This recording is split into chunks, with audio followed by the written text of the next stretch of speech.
మామ నేను ముందే చెప్పాను మామ, ఈసారి కలెక్షన్ వేరే లెవెల్లో ఉంటుందని. కలెక్షన్ చూసేస్తున్నారు కదా, సంక్రాంతికి అయితే నెక్స్ట్ లెవెల్ కలెక్షన్తో మీ ముందుకు వచ్చేస్తున్నాము.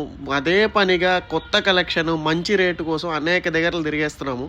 ఈ కలెక్షన్ అయితే చాలా బాగా అనిపించింది నాకు. మీకు ఎలాగ అనిపిస్తుందో కింద కామెంట్ చేయండి.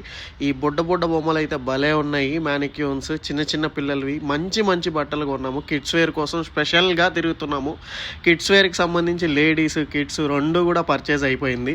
మంచి కలెక్షన్ దొరికింది. మీరు ఎక్స్పెక్ట్ చేసే కలెక్షన్ మీరు ఎక్స్పెక్ట్ చేసే రేట్లో వచ్చేస్తాయి. అక్కడి నుంచి బయలుదేరి ఇంకొక ఊరికి వెళ్ళడానికి స్టార్ట్ అయిపోయాము. ఇక్కడైతే ప్రైవేట్ బస్ స్టాండే ఉంది. మన ఊరిలో ప్రైవేట్ బస్సులు ఎక్కడో హైవే మీద పక్కన ఎక్కించుకుంటారు. వీళ్ళైతే ఏకంగా బస్ స్టాండే కట్టేశారు. బస్ స్టాండ్ కూడా చాలా బాగుంది. ఇది ప్రైవేట్ బస్ స్టాండ్. ఇక్కడ నుంచి స్టార్ట్ అయ్యి మధ్యలో జర్నీలో ఆపారు. ఇక్కడైతే చలి విపరీతంగా ఉంది. భోగి మంటలు ముందుగానే స్టార్ట్ అయిపోయి ఇక్కడ అందరూ కూడా ఇట్లా భోగి మంటలు వేసుకొని చలి కాచుకుంటున్నారు.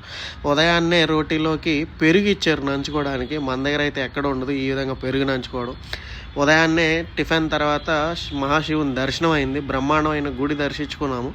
గుడి దర్శనం తర్వాత అక్కడి నుంచి బయలుదేరాము. శివయ్య దర్శనం అయితే నెక్స్ట్ లెవెలే అని చెప్పొచ్చు. ఆయన ముందే కూర్చొని చేసుకునే భాగ్యం దొరికింది. అక్కడి నుంచి ఇంకా మా యుద్ధం మొదలైపోయింది. నేను గిరన్న స్టార్ట్ చేసాము యుద్ధం. కలెక్షన్ అయితే చాలా మంచి కలెక్షన్ దొరుకుతుంది. లేడీస్ గర్ల్స్ అండ్ మెన్స్లో బాయ్స్లో అద్భుతమైన కలెక్షన్ మంచి రేట్లో మనకు దొరికేసింది. వచ్చేస్తున్నాం.